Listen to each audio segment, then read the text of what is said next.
Before we go, please take a look at your screens. We have a missing child who needs your help. This is Lanaya Leanne Beck. She is missing from Houston, Texas since March 25th, just 16 years old. Please take a look at her pictures. If you see Lanaya, make a call, make a difference. You can call 911, 1-800-THE-LOST, or you can call the Harris County Sheriff's Office in Houston, Texas. That number's on your screen right now. Let's get Lanaya to a safe place tonight. Don't go anywhere. We have another hour of live true crime. Vinnie Politan Investigates is next. In the meantime, please don't forget to hug the kids.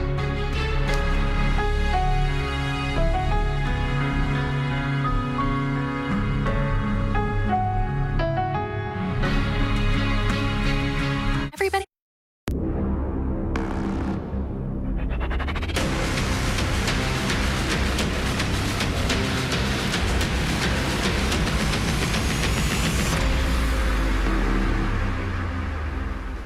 I'm Vinnie Politan. The subject of my investigation is the man who once ruled the world of commercial hip-hop, musician and mogul Sean Puffy P. Diddy Combs.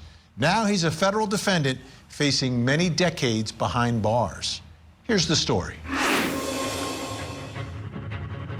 In a dramatic legal battle, music mogul Sean Diddy Combs faces a series of grave federal charges, including racketeering, conspiracy, sex trafficking, and forced labor.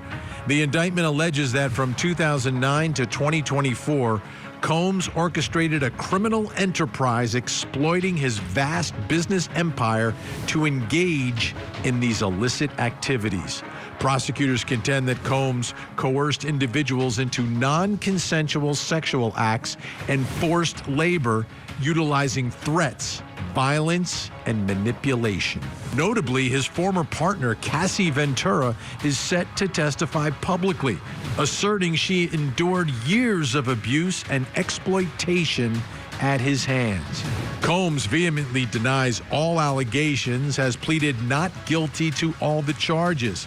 His defense team is arguing that introducing uncharged allegations from civil lawsuits would unfairly prejudice the criminal jury.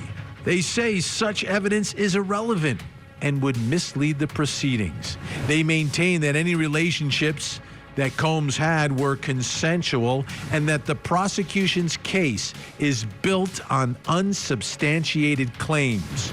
As the trial date approaches, both sides prepare for a contentious courtroom battle. Still have to keep perspective on this case. When you think of the enormity and the career that Diddy built for himself, right? A little bit of a hustler, goes to college for a little bit and just makes his way in the world and suddenly is on top of this kingdom. This absolute kingdom of all his businesses and all the celebrities and all the people that just loved him, the records he was selling, the influence that he had on the culture. It was unreal. And to go from all that, like more money than you could ever spend in one lifetime, to now perhaps spending the rest of that lifetime behind bars. It's unreal.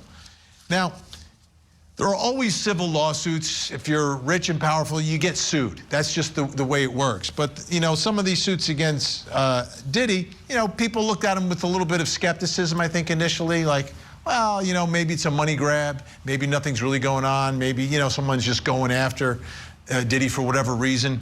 But there was a moment when everything changed.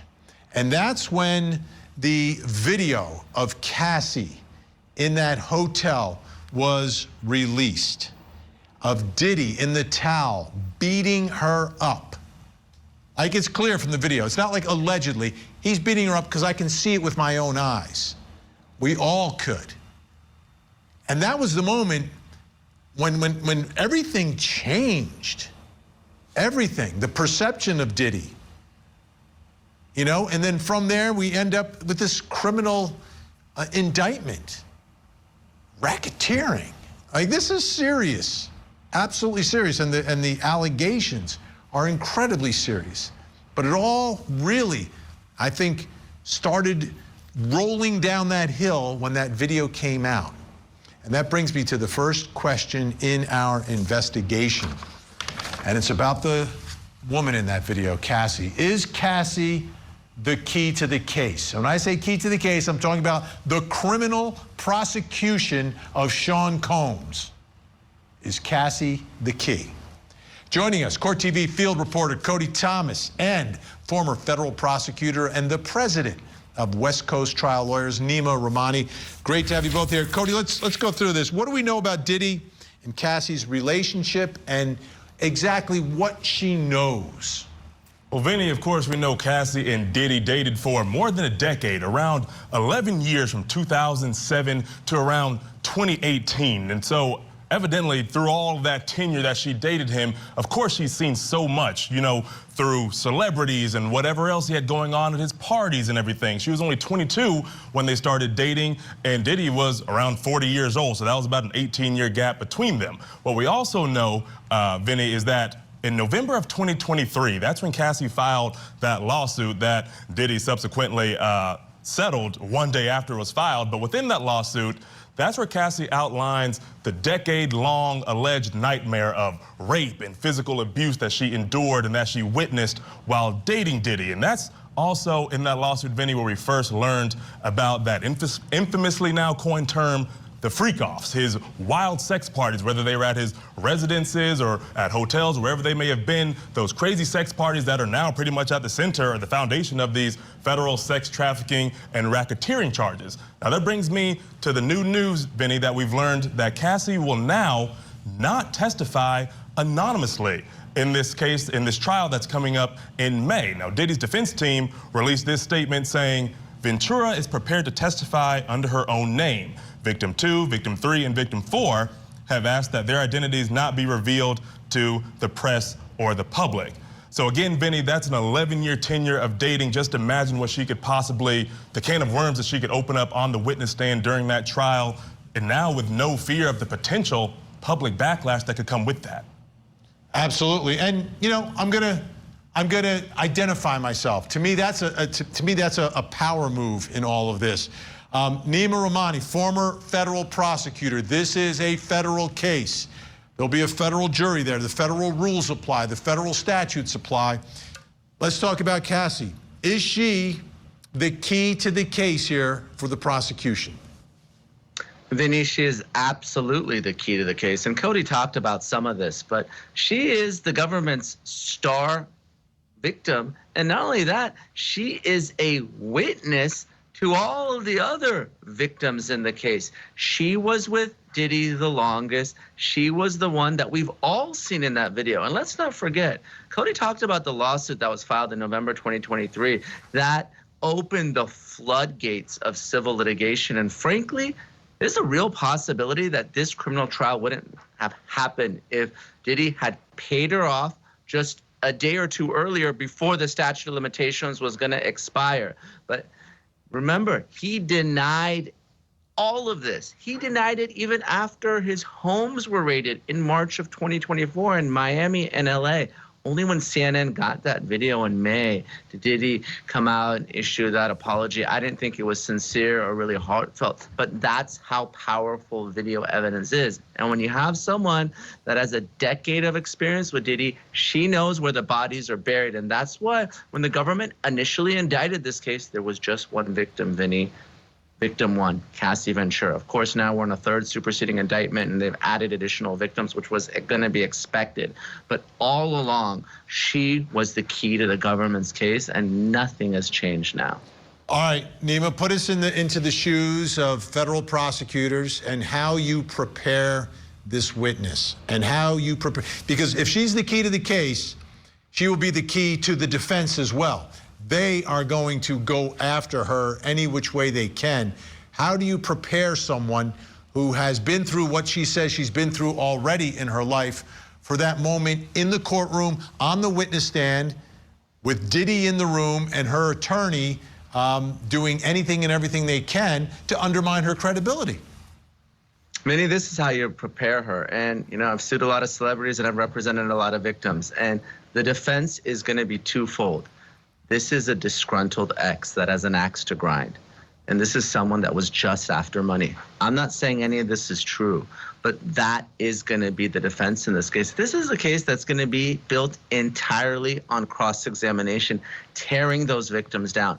So what you want if you're a prosecutor is some sort of contemporaneous independent evidence. Obviously, video is the best evidence because video doesn't lie, even though victims, witnesses, defendants lie all the time.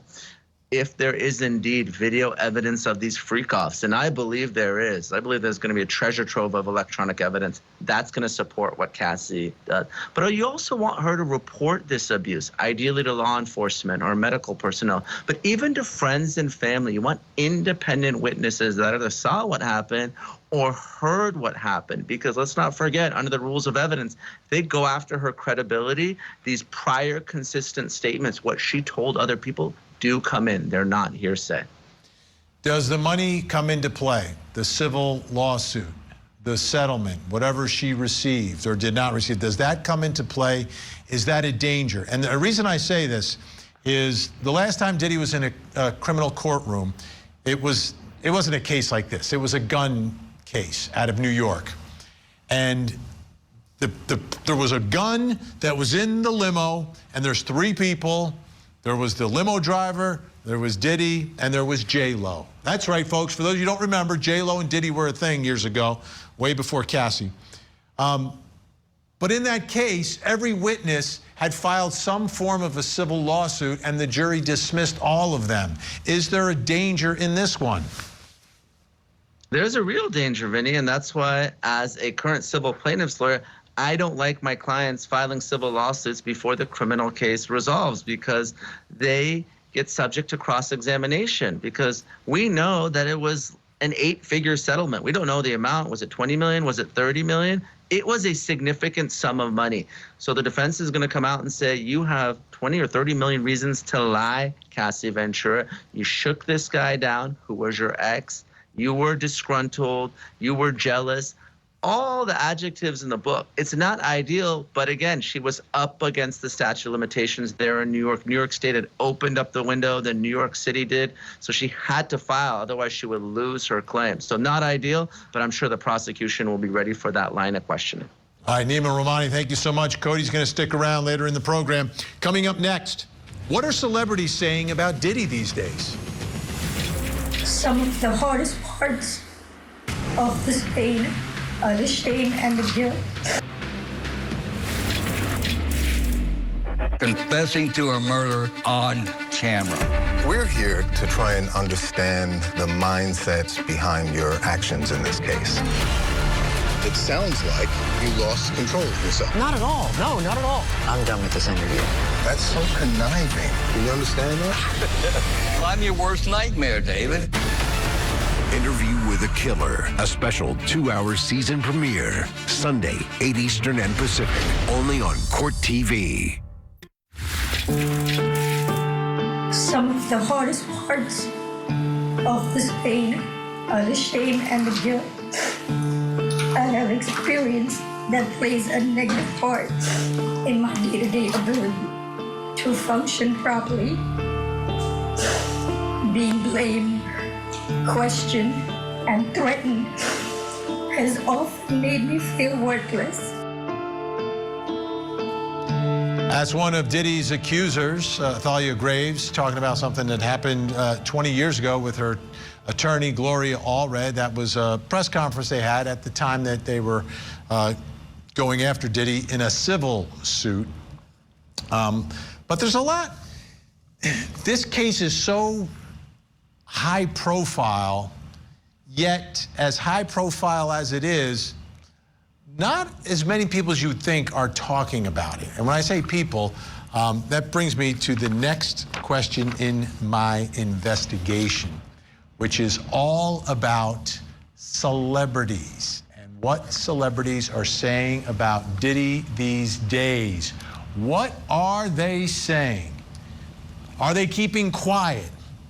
Are they turning it into a joke? Are they taking it super seriously? Or are they just staying away from it? Here with us, nationally known DJ, TV and film actor and host of Dish Nation and Side Dish. Headcrack is with us, and editor-in-chief of Hip Hop Inquirer magazine, Dennis Byron. Great to have you both here. I wanted to take a look before we start the discussion here. And I think a lot of people are familiar with this moment. 50 Cent on ABC News Entertainment tonight talking about Diddy.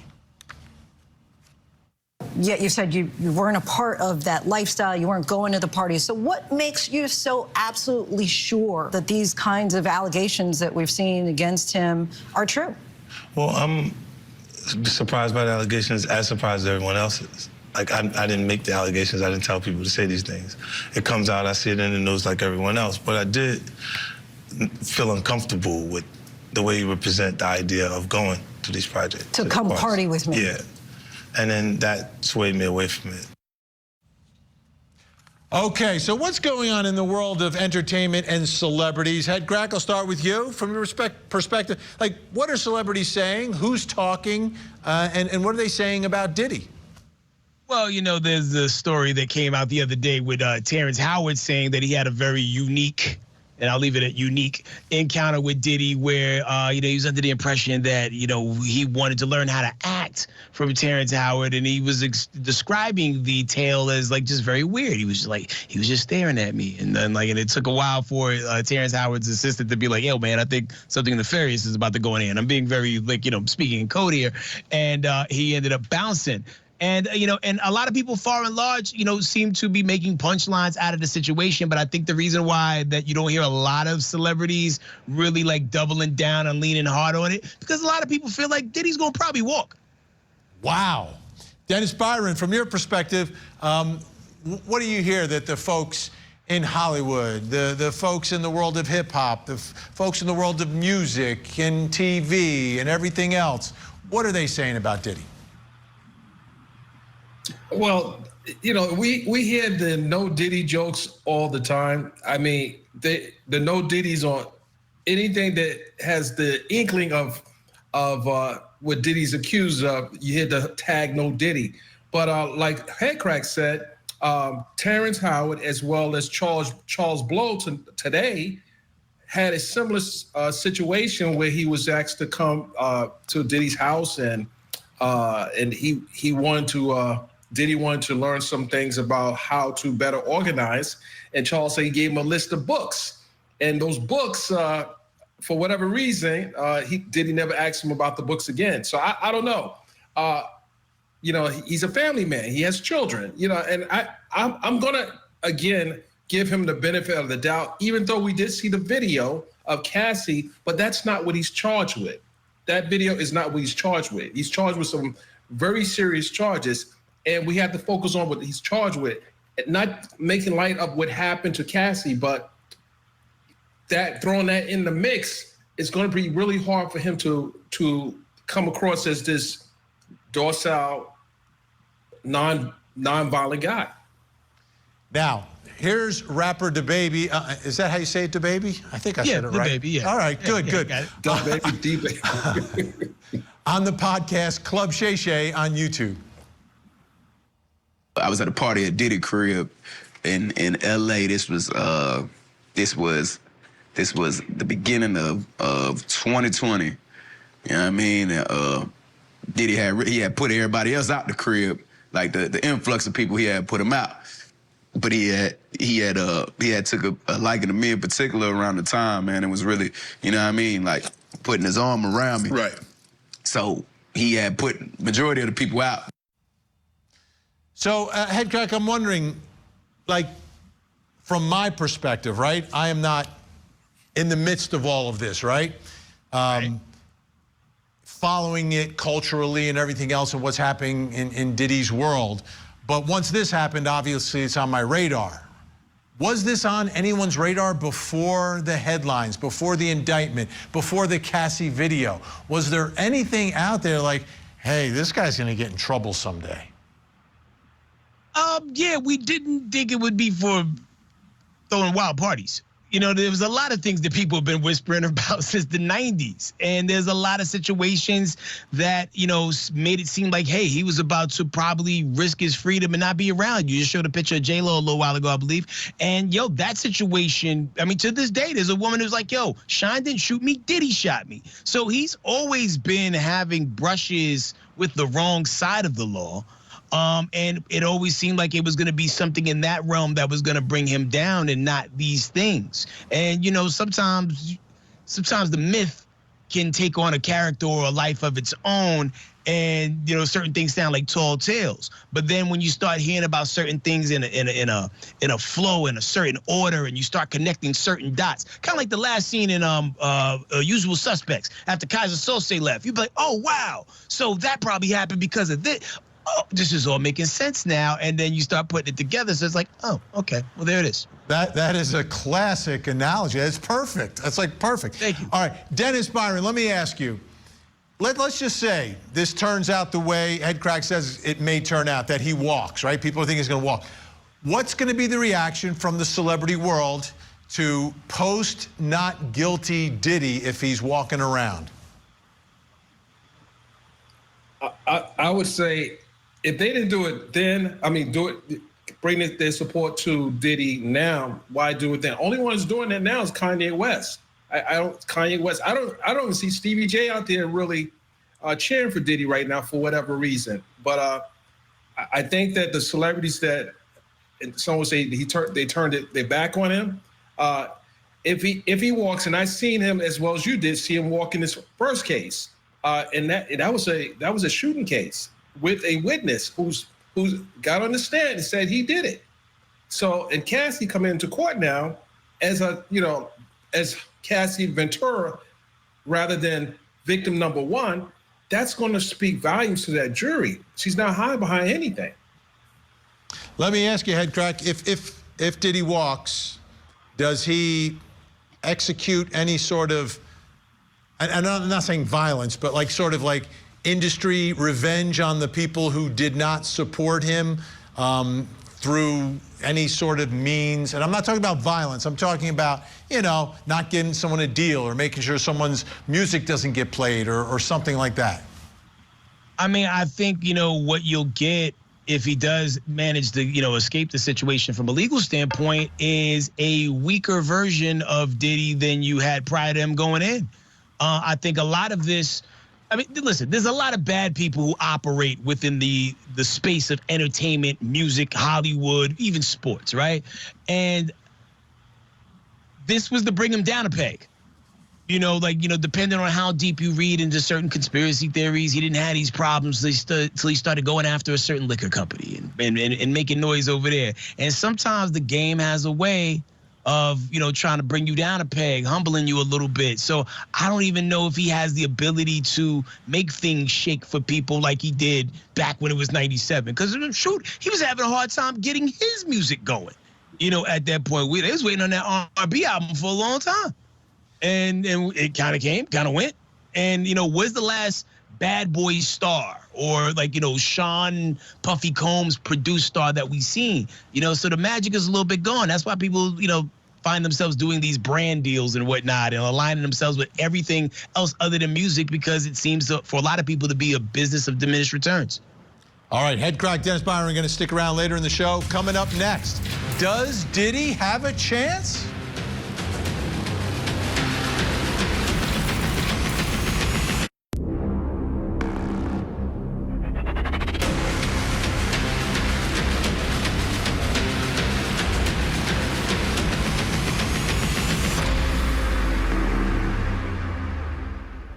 I'm Vinnie Politan. We continue our investigation of Sean Puffy P. Diddy Combs, a man who had a fall from grace unlike any we have seen in years. He was top of the world, tons of money, celebrity friends, millions of fans. Now, he's not even the most popular inmate in his jail. What happened to Diddy? Here's the story. Sean Diddy Combs, a towering figure in the music industry, became renowned not only for his chart-topping hits, but also for his extravagant white parties. These exclusive gatherings, characterized by their strict all-white dress code, attracted a constellation of celebrities and were emblematic of opulence and high society.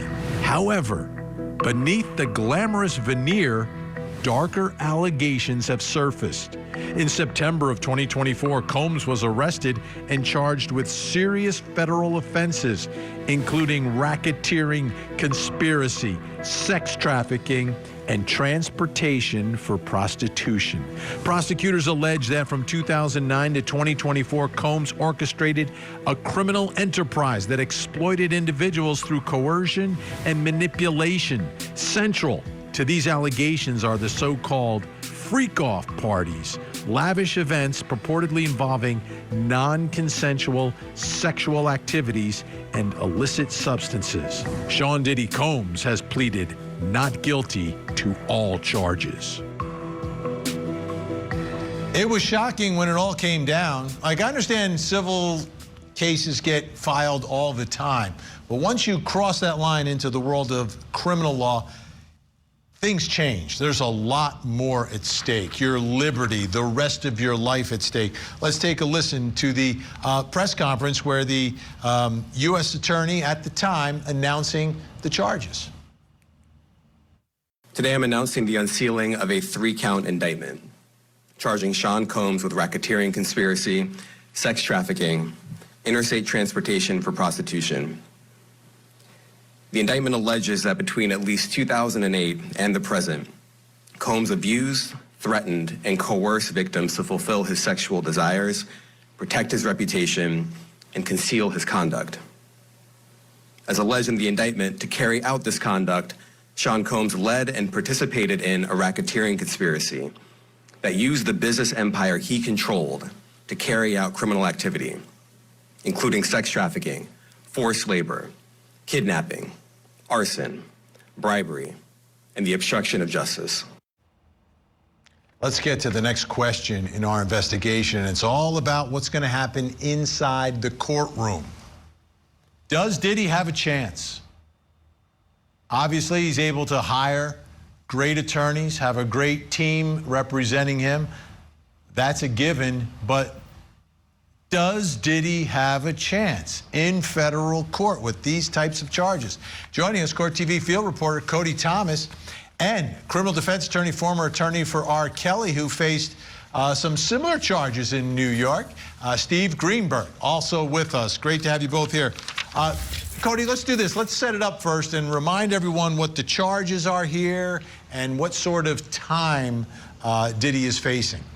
Well, of course, Vinnie, Diddy is indicted currently on 5 federal charges, including racketeering, conspiracy, sex trafficking, transportation to engage in prostitution. Now, 2 of these federal charges came just recently in early April from anonymous victim identified as victim number 2 in the court documents. And these accusations, Vinnie, are a little more recent, with prosecutors saying that Diddy pretty much recruited, transported, and forced this victim into sex acts and prostitution from the years 2021 to 2024. Now, of course, as with all the accusations against him, he has vehemently denied all of these allegations. And in fact, his legal team released this statement following the most recent charges saying, quote, "These are not new allegations or new accusers. These are the same individuals, former long-term girlfriends who were involved in consensual relationships. This was their private sex life defined by consent, not coercion." So, Vinnie, of course, a mountain of legal battle to go for Diddy, but he's still denying it till the end. Till the end. And what's his exposure here? How much time are we talking about? Do we know? So, yeah, he's facing up to life in prison if he's convicted on the racketeering charge, and then he faces another statutory minimum of 15 years if he's found guilty on the sex trafficking charge. Now, Vinnie, also interesting to note is that Texas lawyer Tony Busby, he's been very outspoken about this case. We've seen him in press conferences. He's handling some of the litigation against Diddy currently. He says more than 100 women and men from across the U.S. have either already filed lawsuits against Diddy or still plan to do so. So again, mountains of legal battles ahead for our guy, Sean Diddy Combs. All right, Steve Greenberg, you're the only one I want answering this question. That's why we called you up today. Thanks so much for joining us. Does Diddy have a chance? What does this trial look like? What does it sound like? Well, everybody always has a chance. That's why we have trials. It's certainly an uphill battle. I think what his attorneys are going to try and do here, and probably his best chance, and you hate to say this as a defense attorney, is to hang a jury. Because what the government's going to do, not just based on the indictment here, is they're going to throw all of this mountain of evidence towards him, and they're going to bring in a lot of evidence of things that he's not charged with. This past week, they filed something called a bad acts charge or a bad acts pleading. They want to bring in a lot more than just what this indictment says. They basically want to bring in 20 years worth of his sex life, all sorts of other things that he's done, which he says all were consensual acts, and have just this mountain of people come in. They did it in the R. Kelly case. They had 8 other incidents where people came in and they said Kelly had done things to them.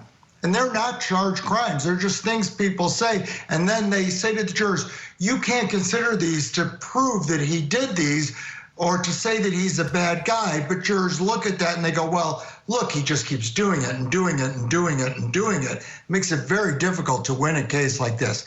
To me, this is the federal government, like Diddy says. These are consensual adult sexual acts.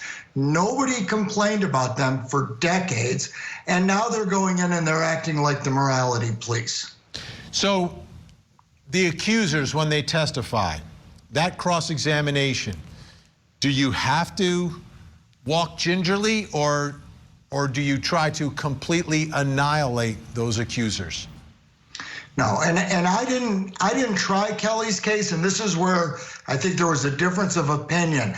I don't think you try and shame the accusers, because you're going to get people on that jury who are going to come into it that are going to be very sympathetic to these people. And you don't know who those jurors are going to be. So you want to make those jurors understand that you can relate to what happened, but you have to make those jurors understand that at the time, Diddy didn't think, even though now maybe in 2025, we look at things differently and we say, what happened in 2015 or what happened in 2005 was wrong. You know, when we look at it in 2025, back then we didn't look at it that way. So folks, let's look at it back then. And maybe back then, he did think that this was a consensual act, and we shouldn't criminalize it. Yes, is he a jerk? Is he an a-hole? Is he a terrible human being? Yes, but is he a criminal? No. Let me ask you this. Does the fact that he is who he is and is a celebrity, is that going to help him or hurt him in New York? Well, I think it's going to help him in this situation, because I think the jurors are going to be extra careful when they look at the evidence. I think anytime you're a celebrity, the jurors are extra conscious of looking at it and holding the government to their burden, because they know there's a lot of scrutiny on the decision that they're about to make. And how about a general profile for the type of juror the defense would look for? Does it come down to, is age, is gender, is race, any of that a factor in who the defense wants? You know, you can typecast jurors, and if you win the case, you did a great job of typecasting the jurors, and if you lost the case, then you were wrong. I mean, generally, you're going to be better off with people who can relate to P. Diddy, people who obviously have liked his music. You're probably going to be better off in a case like this with younger minority jurors. I don't think that's hard to figure out. Obviously, you're not going to want elderly jurors. You're not going to want conservative people. You're not going to want, you know, educated suburbanites on your jury. Let me ask you this, putting a number on it, 0 to 10, 0 to 10, 0 being no chance, 10 being absolutely. Because you said hung jury is really where you think the defense has to go here. What are the chances of a hung jury here, 0 to 10, from your perspective? Vinny, if I was an odds maker, I'd have sold all my stock a week ago. So I can't even put a number on it. Okay, I got you. No. That's good. All right. So here we are, folks. Steve Greenberg, he knows his stuff better than anyone. Thank you so much. Appreciate your insight. Cody Thomas, Court TV field reporter. Thank you, sir, as well. Still to come, what do we really know about Diddy parties? Combs allegedly planned and controlled the sex performances, which he called freak-offs. Lori Daybell. Already convicted for the murders of her children. Doomsday cult mom is now lawyer Lori. She's representing herself. On charges of conspiring to murder her fourth husband. She said, I can murder you now. She really thinks she's equipped to try this case. She appears very sure of herself. I have real trial experience. It's going to be a strange trial. We'll see how it plays out. The Cult Mom Conspiracy Trial. Live coverage weekday mornings, only on Court TV. Combs allegedly planned and controlled the sex performances, which he called freak-offs, and he often electronically recorded them. The freak-offs sometimes lasted days at a time. He used the embarrassing and sensitive recordings he made of the freak-offs as collateral against the victims. Unbelievable. Now, Diddy talked about his parties years ago on Entertainment Tonight and on Conan. Let's take a listen. They don't want me to throw the parties no more, but we ain't gonna stop. We gonna keep on having fun, bringing people together from all walks of life. You're gonna hear about my parties. They're gonna be shutting them down. They're gonna probably be arresting me, doing all types of crazy things just because we wanna have a good time. Gotta keep them there. Right. You need locks on the doors. Okay, this is sounding kind of dangerous now. It's a little kinky, but yeah. Rock with me, but just check it out. You need a lot of heat. A lot of heat. Yeah. Heat? You mean that physically the place has to be hot? You don't have no air conditioning. No air conditioning? No. Why is that? Heat affects the alcohol, and it also affects, like, you know, everybody gets a little bit more comfortable and loose. Builds up a nice little sweat. Okay, speaking publicly about it, right? So that brings us to the next question in our investigation, right? That's what he wanted you to hear, but what do we really know about Diddy parties? What do we know? Like, there's a lot of jokes, there's a lot of rumors, but what do we really know? Because I don't think we've seen, like, we've seen videos of the white parties, but have we, like, are there videos of these freak-offs? Like, does that actually exist? What do we really know at this point? With us, nationally known DJ, TV, and film actor and host of Dish Nation and Side Dish, Head Crack, and editor-in-chief of Hip Hop Inquirer magazine, Dennis Byron. All right, Dennis, I'll go to you first. What do we really know? What do we really know here? Well, so again, I've covered a lot of Diddy's parties. He gives great parties. I mean, and what he's describing, these freak-offs, sounds like orgies. This guy was having orgies, no different than Hugh Hefner and some of the great big shots of the time. Bill Cosby. They had, well, we'll leave Bill out of this for it right now. They had wild parties. Everyone wasn't invited to those parties. But do I think they didn't have those parties? I'm sure they had those parties. Do I believe they had consenting adults at those parties? Absolutely. Do I believe he coerced people to stay at those parties? I don't know. He's talking about locking doors. I don't know about that. That's a little scary. You're locking doors on people. It doesn't sound like they can leave on their own free will. I mean, why lock doors anyway? I don't know if that was a joke or not, but hey. Well, Head Crack, as I'm thinking about this, right? Everyone's now like imagining, well, what is this party like? What does it look like? What does it sound like? Are the lights on? Is there music blasting? Is anyone wearing clothes? Are we watching? What do we really know about these so-called Diddy parties? I mean, we're truly left to the theater of our own mind as it relates to what really goes on there. I mean, as everybody who I think has spoke on the subject, you know, there's a part A and a part B of these parties. I probably would have more been inclined to attend the part A part, where like everyone's fully clothed. The part B part, when they send a majority of the people home. everything is speculative. And the thing is, the court of public opinion is so easily swayed that I would hate to speak on something that I am not qualified to speak of because I was not there. But, you know, hey, man, whatever freaky things people are into, I can't yuck your yum. You know what I mean? Like, whatever you into. Like, yo, if you want to high five the person next to you because you've seen them in a movie and they're naked doing what you're doing at the same time, more power to you. You know what I mean? At the end of the day, go crazy. Not everyone's going to understand, but I'm not going to judge. And, you know, there's nothing wrong with being a freak. Nothing wrong with throwing freaky parties. Like like Dennis said, Playboy was built on that. And it was allowed. I wish I could have been to the Playboy Bunny Ranch when Hugh Hefner was alive. Because I don't even think they do that no more.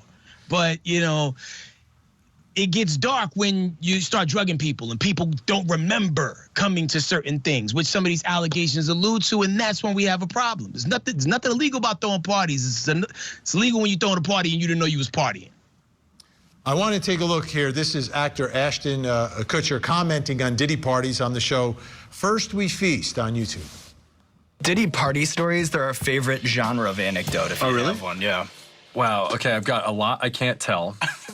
So, I can't tell that one either. I mean, I'm like actually cycling through them. There was one moment, so it's not really a party story, but our relationship was really bizarre. So it started over punked, because he was like, yo, don't punk you me. can't punk me. And I was like, I don't know what to tell you. Everybody's on the table. He's like, not me, I'm off the table. Okay, so that comment he said where I can't tell that story, or I can't tell. How many people do you think are out there who would have the same line? Like, I have a story, but I can't tell it. Or are they sort of, you know, hyping it, like trying to create this image that there's this crazy thing going on? Or is it legitimately something that he can't say? What do you think, Byron? Dennis?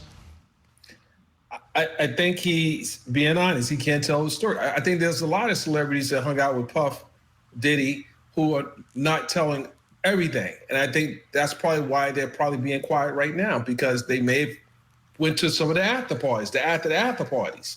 So, you know, just imagine one of them come out and say, hey, you shouldn't be doing this. But there's a video that pops up in federal court that you were at that party. So people are being very careful. They're tippy-toeing in the situation to see what happens, because no one's going to blow up their own spot. Let's take a look. I've got another one here for you. Head crack, you ready? Here's NBA star LeBron James commenting on Diddy parties in this video that was uploaded by Jamel, a.k.a. Jamal, on YouTube. Hey, happy Easter to all y'all over there, man. What's up? Happy Easter. Happy Easter. We want to tell you we miss you playing, doing your thing on the court. But just you've been a leader in the community. Congratulations on everything you're doing with the schools. I got a couple of schools myself, so we in the fight together for the education, saving our communities. Man, like we all, hey, everybody know ain't no party like a Diddy party. So yeah, that's what's up.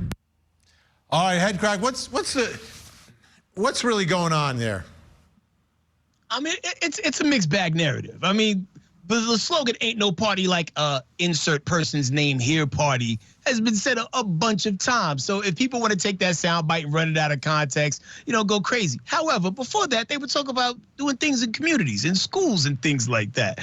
You know, I think sometimes because of the craziness of crimes and allegations, we do sometimes forget about the good things that people do, because that's not as exciting as the nefarious things that people get accused of doing.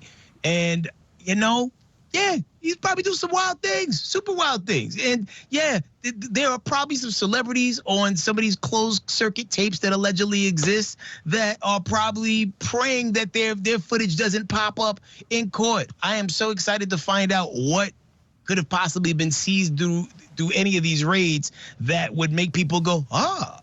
Because even when you talk about RICO, a RICO case usually doesn't consist of one person. And all we have right now is one person. Who picked up the baby oil? Big thanks. Big thanks to Head Crack and Dennis Byron. We're out of time tonight, but obviously the trial's coming up. We'll keep covering it. Thank you so much. You know, the damage to Diddy's reputation is irreversible. No matter what happens in the trial, that the world will not see because of Chief Justice Roberts. Diddy's public persona is locked, and it's not good. The question is, after a federal trial, will Diddy remain locked up? And that, ladies and gentlemen, will be up to the jury. I'm Vinnie Politan. We'll keep digging for answers as the investigation continues.